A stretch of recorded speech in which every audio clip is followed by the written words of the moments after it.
그러니까 내가 덥죽이다. 내가 생각했을 때 이 덥죽은 진짜 기가 막히다. 이거 너무 맛있다. 제 이번 사연은 얼마 전에 인기 프로그램이죠. 골목식당에서 덥죽 그런 걸로 제 이야기가 많이 있더라고요. 그러니까 골목식당에 출연하신 분이 죽에 뭐 덮밥 재료를 이렇게 올려서 막 극찬을 받으셨는데 어떤 프랜차이즈가 이걸 베껴가지고 프랜차이즈화를 한 거죠. 너무 억울하지 않냐 뭐 이런 얘기들이 많은 것 같아서 요거에 관한 법적인 문제를 좀 얘기하는 시간을 가져보겠습니다. 죽 위에 이렇게 덮밥 재료 올리는 거 이런 게 일종의 음식 레시피잖아요.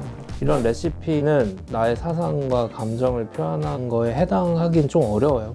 그 사상과 감정은 글이든 그림이든 뭐 이런 걸로 표현이 되지 뭐 음식 레시피로 내 사상을 표현하기 어려워. 김치를 이렇게 뭐 동그랗게 담으면 뭐 오늘 나 기분 좋다, 오늘 나 기분 좋다 이런 게 어렵잖아요. 그래서 저작권성이 인정되기 어려워요. 그래서 그런 레시피를 누가 갖다 썼다고 해서 이게 저작권법 위반이다 뭐 이렇게 주장하기는 어렵다는 거죠. 그리고 레시피는 특허로 인정받기도 어려워요. 왜냐면 특허라는 거는 신규성도 있어야 되고 누가 쉽게 따라하기 어려운 진보성 뭐 이런 게 있어야 되는데 사실 음식 재료를 이렇게 얹고 여기다 이렇게 섞어보고 이런 거는 사실 인정받기 어려운 거죠.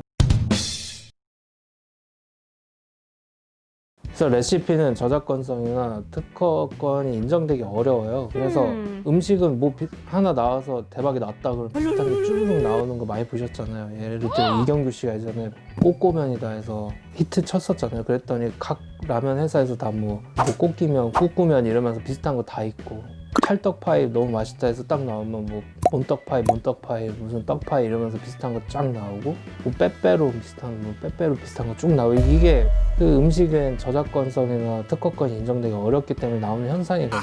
그 레시피는 정말 중요한 게 그런 프로 많잖아요. 뭐 어디에 맛집을 찾았습니다. 여기는 무슨 맛이 어떤 맛일까요? 말하면서 비법을 공개해 주실 수 있나요? 할 때 막 공개해 주시는 사장님이 있고 이건 절대 안 돼요 이런 사장님 있잖아요.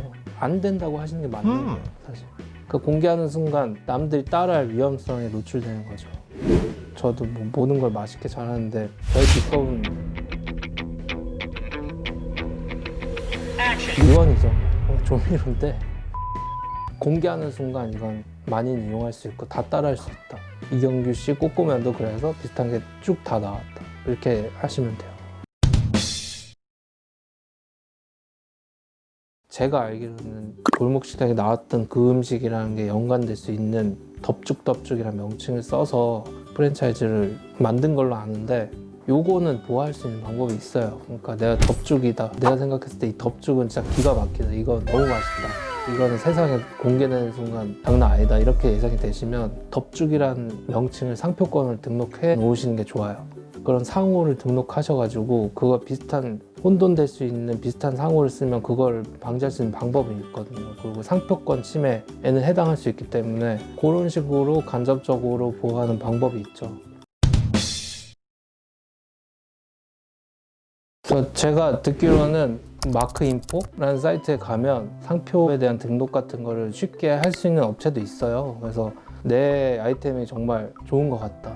그러면 예를 들어 덥죽이었다 하면 덥죽이라는 상표권을 등록해 놓으시고 곁들여서 뭐 비슷한 명칭이라든지 이게 연상될 수 있는 것들을 쫙 한 번에 등록해 놓으셔서 보호하실 필요가 있죠. 그거 말고는 사실 방법이 없어요. 이게 왜 덥죽을 보호해주지 않느냐, 가혹하다, 법이 너무 느슨하다 이렇게 생각하실 수도 있는데 반대로 생각하면 음식 레시피 같은 거에 저작권성이든 특허권을 인정해줘 버리면 그로 인한 부작용도 심할 수 있어요. 만약 예를 들어 이 음식의 레시피에 특허권이 인정된다 치면 뭐 음식 장사하는 사람 입장에서 모든 특허권을 다 확인할 수도 없는 거고 그냥 예를 들어 심심해서 나는 뭐 라면에 뭐 시금치를 올렸다 쳐요. 라면에 시금치 올리니까 맛있는 것 같아서 그렇게 해서 팔고 있었는데 그게 알고 보니까 또 누가 특허를 내놨다 이러면은 갑자기 제가 막 특허권 침해가 되는 거고 음식이란 건 그런 게 아니라 그때 기분에 따라서 얼마든지 이렇게 배합해 볼 수 있는 건데 여기에 그런 거 인정하는 것 자체가 사회 혼란이 가중될 수 있어서 덥죽을 보호해주지 않는 거는 안타까운 사례지만 이걸 또 보호해준다고 하면 그로 인한 부작용도 또 심할 수 있어요. 그래서 이분은 안타깝지만 덥죽을 좀 상표권이든 뭐 상표권, 상호 이런 걸 등록해 놓으셨으면 그나마 좀 보호할 수 있지 않았을까 하는 안타까운 마음은 있죠. 근데 어쨌든 이 사회적 질타를 통해서 이 프랜차이즈 업체는 안 하기로 했다고 저는 알고 있거든요. 그래서 그 점은 다행이라고 생각하고 앞으로 자기 아이디어가 뭐 참신한 게 있다, 최소한 상표권 등록 같은 건 최소한 해놓으셔서 최소한의 방어는 해놓으셔야 되고 정리하면 이렇게 말씀드릴 수 있을 것 같아요.